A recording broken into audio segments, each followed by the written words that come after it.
As South Africa works on meeting the 2050 net zero emissions targets, minerals such as copper will be important in the quest to achieve that goal. This is according to mining consultancy firm DSS+, which also believes that nickel, lithium, cobalt and graphite are vital to that ambition. Joining us now is Rhyno Jacobs, director at DSS+. Rhyno, this talk about carbon emissions and trying to have a green mining sector, is it not a sort of issue where we're talking left and walking right? Yeah, good afternoon. I think it is. I think there's very few mining organizations that haven't made a statement about a date and zero footprint.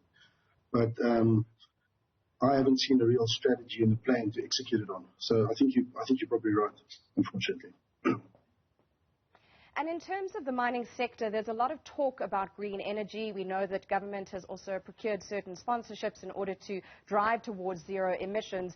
But there are a lot of different players pulling in different directions. The coal sector, for example, unions, the well-being of workers in very coal-dependent provinces like Mpumalanga, all very anxious about this green energy talk. It's quite a hard sell. Yes, it is. But I think the mistake the industry is making is that every mining organization wants to go at this themselves. You see very little collaboration between tier 1s and tier 2s. You don't see many guys building an ecosystem of partners to address this. You've got tech providers, you've got green energy providers, you've got thinkers and leaders around the green energy, and then the mining operations themselves and the communities they work in. I think it's time to build ecosystems and think as a collective, as opposed to wanting to go this yourself. It's as if mining firms feel that if we have a better sustainability agenda than my peers, then I'm better off. But I don't think this should be competition. It should be a space where people collaborate. And what role does government and policy play in terms of strong-arming people who might be reluctant to coming to the table to do so? And how important there would sort of vigilance and following up on things be too?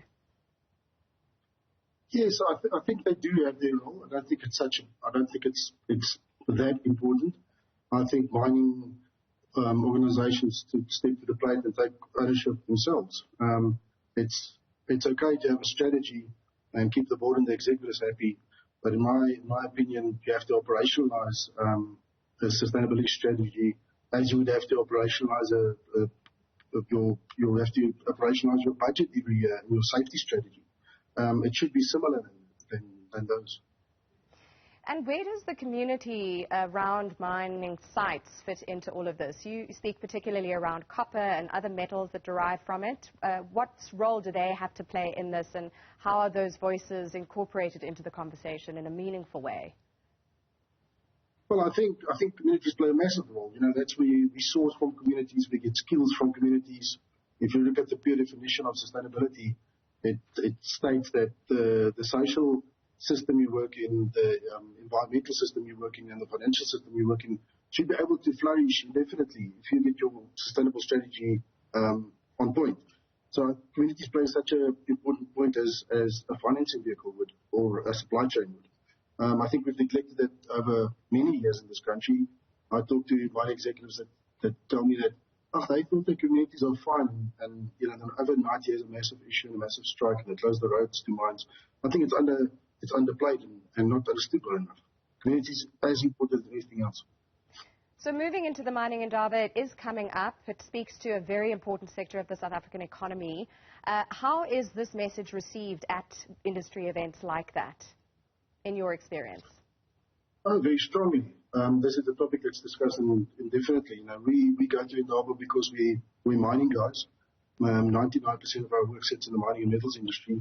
We understand it deeply, and that's why we make an effort to take some of our thought leaders to Indaba and engage not just with miners themselves, but engage with our competition, our peers, other thought leaders. It's extremely important to get all the role players, like I said earlier, in town and talk about these themes, but not just talk about it, but understand how we're going to solve it. just lastly then, in terms of this ambition for zero emissions, who would you say is the worst offender in the mining sector at the moment in terms of industry metal, let's say, or any commodity that is responsible for the pollution in our air and the quality of our air?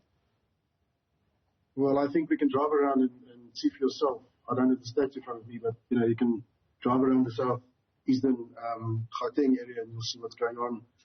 There's not just the mining industry, but there's a lot of chemical industries that are not culprits.